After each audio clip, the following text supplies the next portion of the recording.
Hello friends, welcome to Cooktales. আমার আজকের recipe কাতলা মাছের কালিয়া।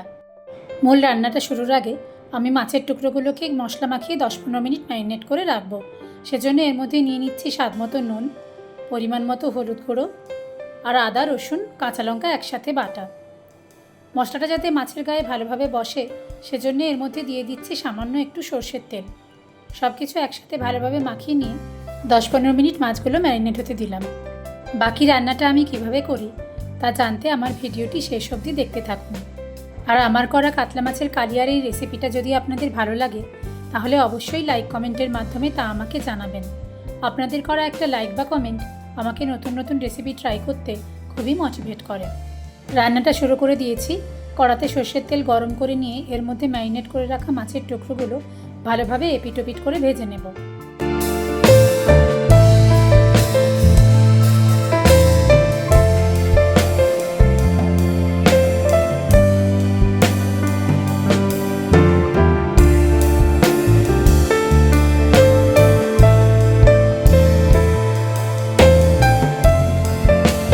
মাছগুলো ভালোভাবে ভাজা হয়ে গেছে।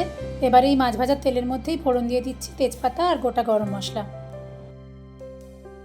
ফোড়নের সুন্দর গন্ধ বার হলে পেঁয়াজ কুচি দিয়ে 2-3 মিনিট নাড়াচাড়া করে নিচ্ছি।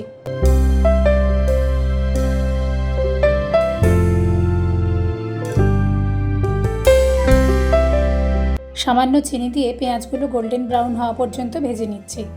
এই সময় তেলের মধ্যে চিনিটা দিলে রান্নার রঙটা খুব সুন্দর আসে।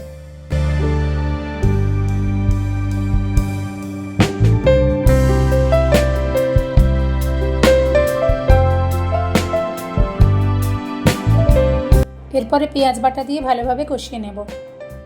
আমি এখানে পেঁয়াজটা দুরকমভাবে ব্যবহার করেছি, এতে কালিয়ার স্বাদটা বেশ অন্যরকম হয়।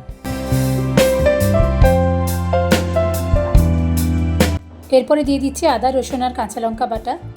মশলার কাঁচা গন্ধটা চলে না যাওয়া পর্যন্ত ভালোভাবে কষিয়ে নিচ্ছি।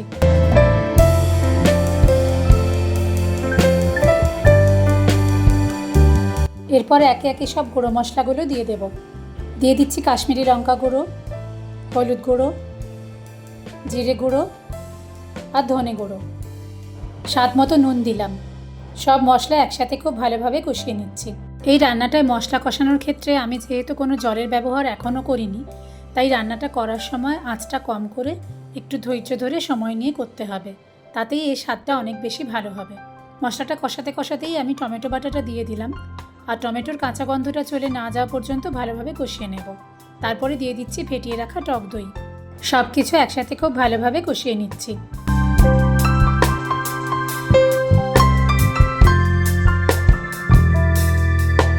মশলাটা ভালোভাবে কষানো হয়ে গেলে যখন মশলার গা থেকে তেলটা আলাদা হয়ে আসবে তখন দিয়ে দিচ্ছি পরিমাণ মতো জল।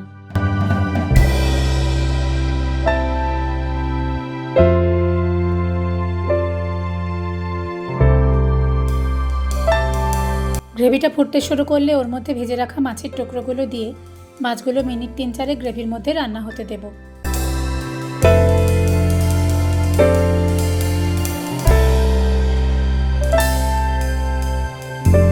সবশেষে ঘি আর গরম মশলা দিয়ে মিশিয়ে নিয়ে গ্যাসটা অফ করে দিলেই আমাদের কাতলা কালিয়া একদম রেডি হয়ে যাবে।